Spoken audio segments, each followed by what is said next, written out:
Hey everyone, and welcome to the RDG Sports Channel with your boy RDG, representing those Commanders. Hey, please like, share, and subscribe to the channel. Helps the algorithm. We're almost up to 500. You guys help, we're going to get there, and we're going to surpass that mark. We're only growing, baby.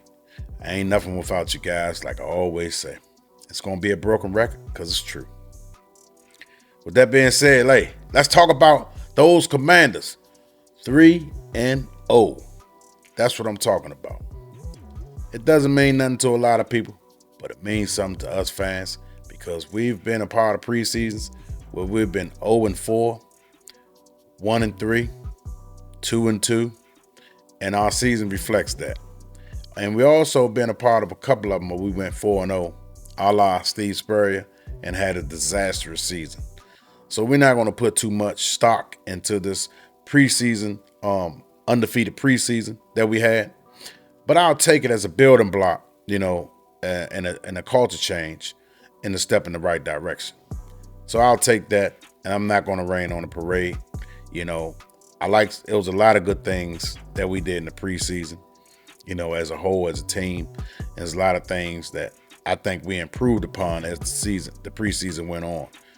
From the start of the preseason to the ending of the preseason, I thought we cleaned up some things as a coaching staff and as players on the field making adjustments. Speaking of players on the field, I want to call my standouts, and I'm also going to do a record prediction.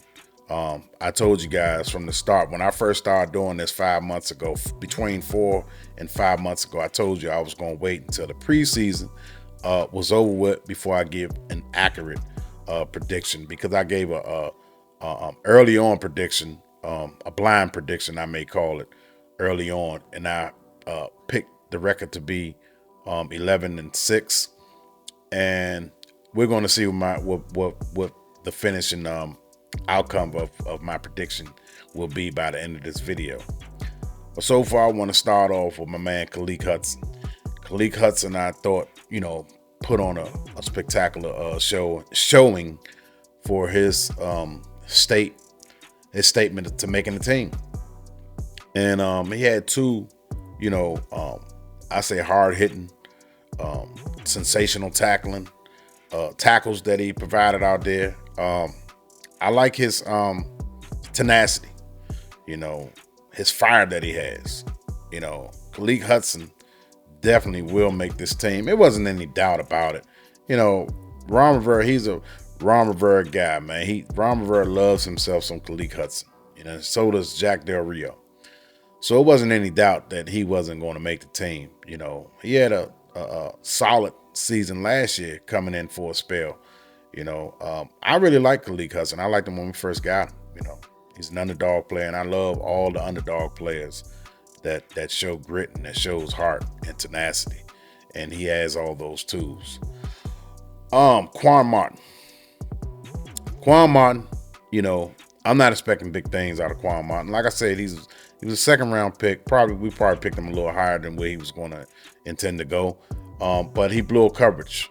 Rookie mistakes, I can deal with those things. Those things are correctable.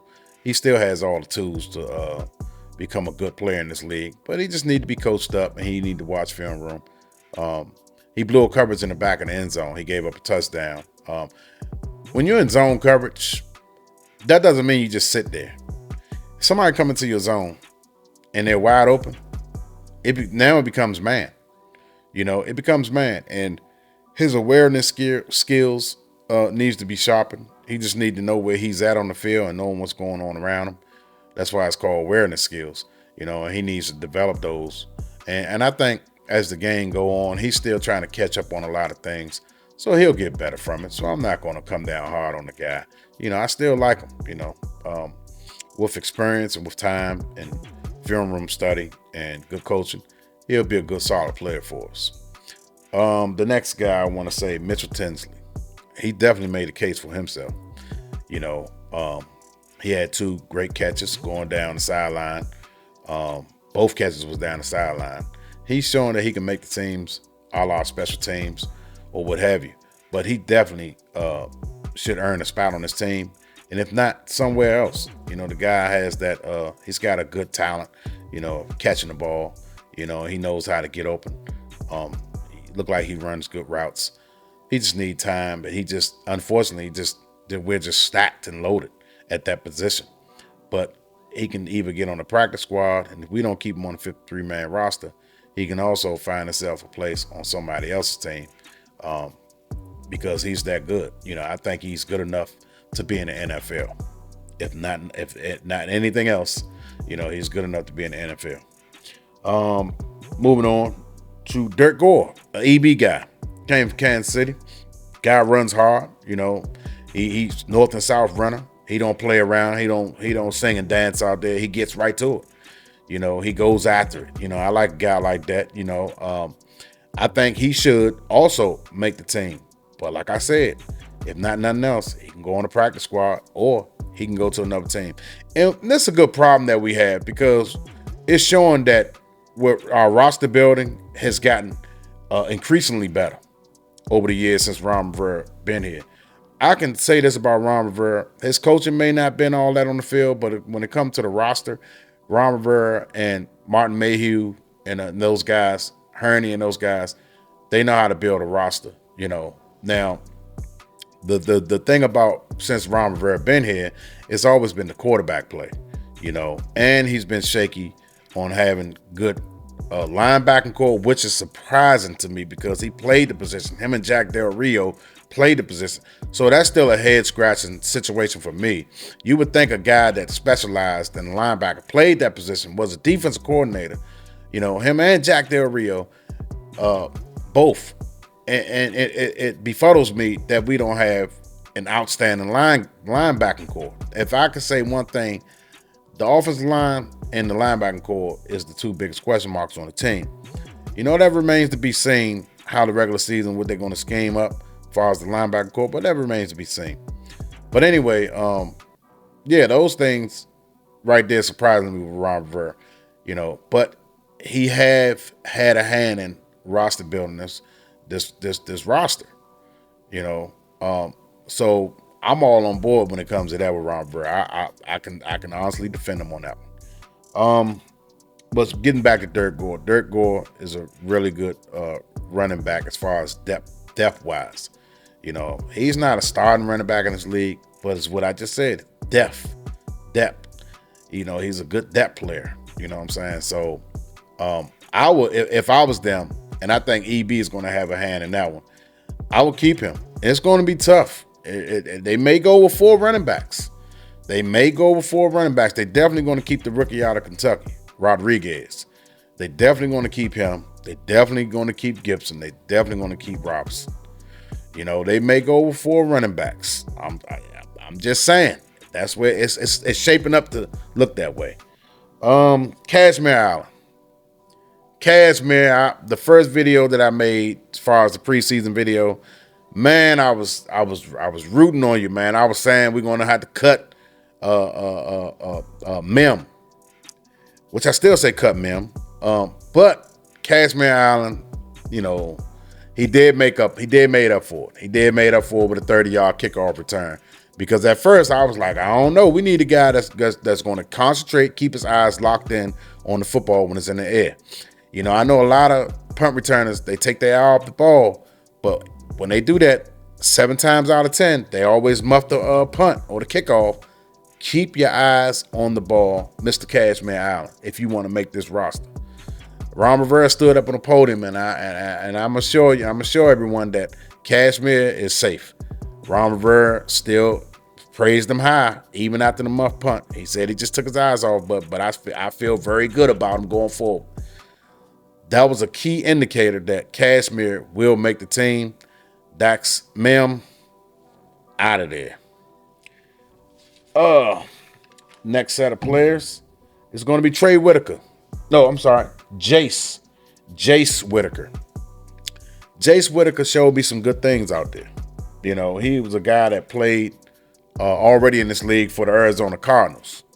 You know, if anything, special teams player. You don't get rid of a guy like that. He showed he can play man-to-man coverage. So if one of our starting cornerbacks was to go down, I feel good about Jace Whitaker entering the game and being a backup, starting a few, maybe 2 or 3 games for us. I feel good about that, It wouldn't be a whole dramatic drop-off. And that's what I'm looking for. That's what you want to have on a roster. When you're roster building, you don't want the drop-off to be too significant. It's going to be a little drop-off, but not a dramatic drop-off. And I think a guy like Jace Whitaker, will provide that. He won't have us scratching our heads like we got to scramble and sign someone real quick because he's that bad. No. I think he's a serviceable cornerback, that can get the job done for you 2 to 3 games if need be. I really like what he did out there. He had a good showing out there. And plus he has the beard, man. The beard game. We represent. Yeah. So Jace Whitaker, I like that guy. Another particular player that stood out, he's been standing out the last 2 games. First game, but the last 2, he's been all right, man. Even though he's a former New York Giant, and I'm talking about Jake Fromm. Jake Fromm, he's a pretty average quarterback. He's a solid backup, 3rd-string quarterback, and that's what he is. He's a 3rd-string quarterback. He's not a backup quarterback. He's not 2nd string. He's 3rd string.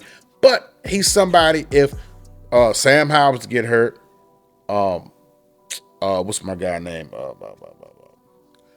Jacoby Brissett. If Jacoby Brissett was to get hurt, I would feel comfortable with Jake Fromm coming in for a game or 2. Just what it is, a game or 2. That we can still move the ball and won't be highly affected by it. So he's a good 3rd-string quarterback to have on your roster. Will Bradley King. Will Bradley King, I like this guy when we drafted him back in 21.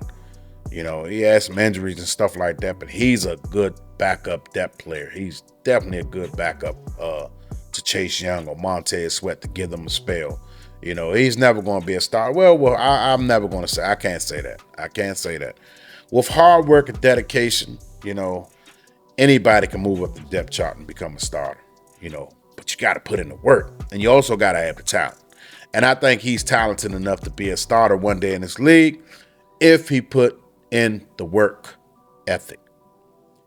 Film study, gain some more technique, and hone in on his craft. I think he can be a starter somewhere in this league. Never count the underdogs out. And that's been my motto for a long time. I'm a big underdog fan. Always root for the underdogs. And Will Bradley King is an underdog, and I'm rooting for him. And I think he will make the team. He's got to make the team. When you got guys that can rush the passer, you always want to keep those guys around. So with that being said, we may be deep at the defensive line, deep at the wide receiver position, also deep at the tight end position. Well, let me take that back. Not deep at the tight end position, but definitely the offensive line, defensive line, and wide receiver position we're going to be deep at. And DB's got something to say about that too. The DBs, because we're a DB heavy team. We do a lot of things with our DBs. So we might, Jack Del Rio, probably talk around, hey, look, we need some extra DB. We're going to have to keep some extra DBs, so. And I agree. I think we should, because we're a DB heavy scheming team. We a lot of our schemes is predicated off of the DBs. We utilize those guys a lot. So we need DB help on the team, some extra DBs. Normally you would go maybe about good 5. Maybe this time we go with 6 DBs all together. At least we got Mayo, Khalil Hudson, Davis, and forgot the other guy we got from Seattle. Forgive me, guys. But anyway, we got that guy, Cody Barton. That's his name. We got those 4 guys as linebackers. I feel good about that 4 right there. Mayo, Khalil Hudson, Cody Barton, and Jamin Davis. I feel good about that 4 right there. Defensive lineman, we're stacked. We're loaded like a baked potato on defensive lineman. Offensive lineman, we need to be stacked. We need to be loaded. I feel good about the overall roster. I feel very strong about this overall roster. In the past, I was like, linebacking core, even though I feel good about those four, it's still a question mark. Offensive line, it's still a question mark. We got to wait and see until at least give them the first 5 or 6 games, because it's going to take some time for those guys to mesh and gel with each other. You know what I'm saying? So we got to be patient with that offensive line and trust that Bieniemy can scheme some stuff up to protect our quarterback, and buy him some time. It's all about the quick throws, getting it out of his hands, you know what I'm saying? So it's going to be a lot of that. Those long developing plays, we got to see. We got to see if the defensive line is getting to Sam Howell and, on those longer developing plays, then we may have to scheme some things up. But hopefully if they could protect on those long developing plays, that's where our receiving core really gets their bread and butter, because they can stretch the field and it opens up things underneath. So you definitely want to have, time for your quarterback to throw and scan the field, because that's Sam Howell. Since the preseason and the Cowboys game, he's proven that he can make those intermediate passes. He can almost make every throw on the field. He can utilize all the green.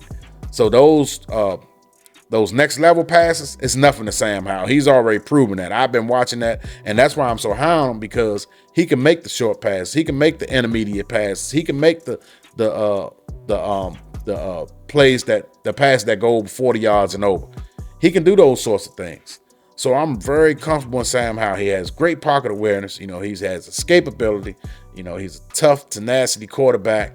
He's got grit to him. He's got a big arm. He's accurate. This guy can scramble out of trouble. You know what I'm saying? So Sam Howell, to me, is a complete quarterback that needs to improve more and more and more. He needs to, and when I say improve, it's not like he's bad when I say improve, but his ceiling is still high. So he has room for a lot of improvement, and that's scary. That's scary. So, and EB, I want to talk on EB real quick before I make my prediction and end this video. EB, third straight game, I've been impressed with his play call. And this is not even a regular season. We're not even scheming. He's not even doing a whole lot of in-game adjustments. He's just calling good games. The sequence of play calling is light years better than what we had in the past. I mean, he's going vertical. He's not just, sure, he's got the screenplay. They're okay, the screen. If they plan the screens, I'm going to go to something else. And that's what he's been doing. When Kansas City, when he was with Kansas City, they were screening. That's because the offensive lineman was athletic. They was quick. So with those type of offensive linemen that they had in Kansas City, you could utilize the screen game more better. But we got more of a downhill running attack style offensive lineman, blocking offensive lineman. We don't have those quick agile guys like Kansas City did. So a lot of times our screen game is not going to work as well unless you're drafting offensive linemen that's utilized for that type of offense. So he's trying to make that work, but he realizing that the screen game is not really working like that to his favor. So what he's doing, he's scratching that. He's going vertical. He's going with the offensive lineman, what he thinks his offensive lineman does best. You know what I'm saying? And so he's not going to try to keep forcing it like Scott Turner did last year. The screen game was getting ate up last year. And what Scott Turner do? He kept going to it. Wide receiver screen, running back screen, tight end screen. And it wasn't working because they wasn't getting out there quick enough to block. So the play was always getting blown up. It wasn't producing nothing but between 3 to 5 yards at a pop. A couple of times it went for long stretches, but that was very seldom. So EB is not wasting no time. He's going straight down the field. Crossing routes, seam routes, slant routes. He's not wasting no time. Corner post. He's dialing up all those plays, man. His comebacks. He's not wasting no time. He's trying to move the chains out there. He's not using the screen game as a running game like Scott Turner did. EB is going for moving the sticks. He's getting chunk plays out there. And that's why I like EB. He's not wasting no time, man. He's not a scared offensive coordinator. He's attack at all times. So I'm impressed with EB so far. Whoever said this guy wasn't calling plays in Kansas City, what do you say to this now? Doesn't this look a little bit like Kansas City out there?